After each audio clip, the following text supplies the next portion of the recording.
Hello guys, welcome to the introductory part of the ultimate HTML and CSS course. This course is going to be split into three parts.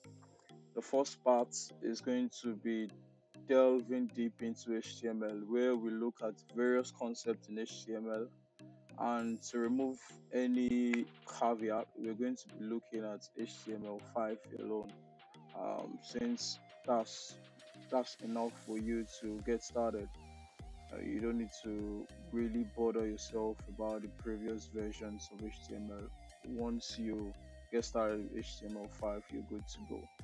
And in the second part, we're going to be looking at CSS, where we're going to be considering various concepts in CSS.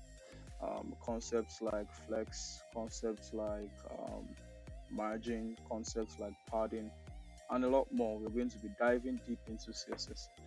And in the last part of this series, we're going to be building a project. Yeah, we're going to be working on a live project, a live portfolio project. And this is what we're going to be building. We're going to be building a one-page portfolio project.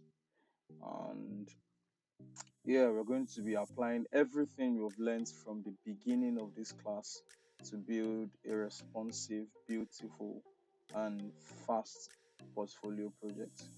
You don't need to have any previous coding skills to join in this series. All you need is your PC and your ability, your willingness to learn. Once that's intact, we can flow along in this series. And if you have any question in the course of this series, just ask in the comment section below, and I'll be right away there to give you a response and answer your questions. Alright guys, let's get started. Let's code along. I hope you enjoyed the series. See you guys.